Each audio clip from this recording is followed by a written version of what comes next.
Our next stop in the Bruce Vento Nature Sanctuary Tour brings us to the Oak Woodland Restoration Area, where Megan Manhattan, Natural Resource Technician with the City of St. Paul Department of Parks and Recreation, discusses ecosystem restoration within the sanctuary.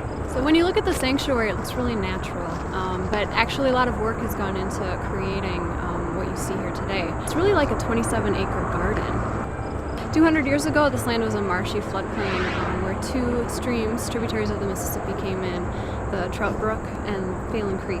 When the railroad came in, they brought in a whole lot of new soil, built up the level so that it wasn't marshy anymore. So they put the streams underground into storm sewers.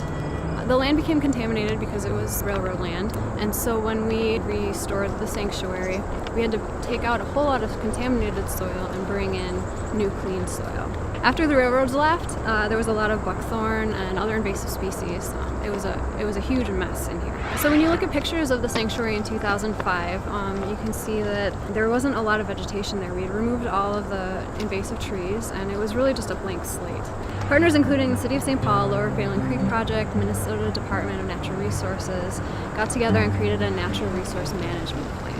The plan outlines several different ecosystems that we're trying to restore. If you look at the map, the sign shows a map of all the ecosystems that we're striving to recreate in the sanctuary. Where we're standing right now is being restored to an oak woodland. So we've got bur oak, pin oak, and red oaks. We've also got a few other native trees and then an understory of native shrubs. It's very diverse. When this area is mature, we'll have tall trees as a canopy and then an understory of native shrubs. Just down the hill is an oak savanna, and oak savanna is related to an oak woodland. It is basically oaks scattered amidst native prairie grasses and forbs. So the oaks that you see behind me that are in straight rows are a design feature, part of the park. We planted them along the slabs where the railroads used to run to remind us of the history of the park and what used to be here before we did the restoration. The land between me and the railroad tracks is restored to prairie. There's lots of native wildflowers and grasses. It was seeded pretty early on in the restoration, so it's one of the more mature parts of the sanctuary. It's responded really well to our prescribed burns. Prairies have evolved with fire, and so they really can't live without fire in Minnesota. We've tried to burn the sanctuary, sections of it at a time every year for that past probably 5 or 6 years, and it's done really well. It's kept out a lot of invasive trees and also allowed the grasses to outcompete the non-native plants that have attempted to invade the prairie.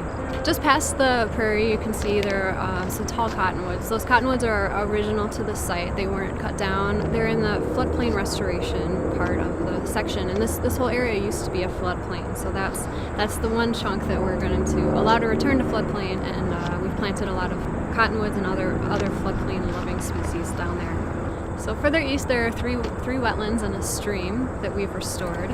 All the water that goes into the stream and the wetlands comes from underground springs. It's not stormwater fed. The water's actually really clean. As River's Edge Academy did some testing, and it's actually drinkable water, but don't drink it.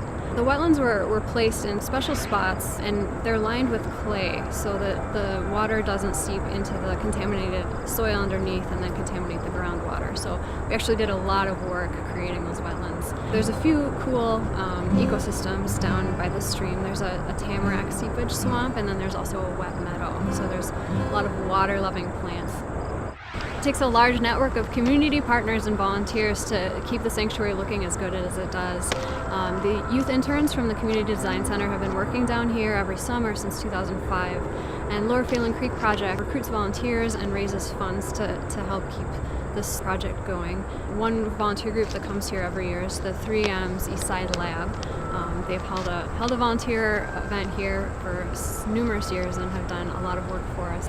City of St. Paul crews work down here quite a bit. We have our Youth Jobs Corps crews who remove buckthorn, burdock, spotted knapweed, and other invasive species from the project area. We perform prescribed burns down here and do a lot of other woody invasive species removal. Now that you know how much work has gone into creating the sanctuary, I'd like to please remind you not to pick flowers, pull down trees, and please stay on the paths when you're visiting so that it can remain as beautiful as it does now for other visitors.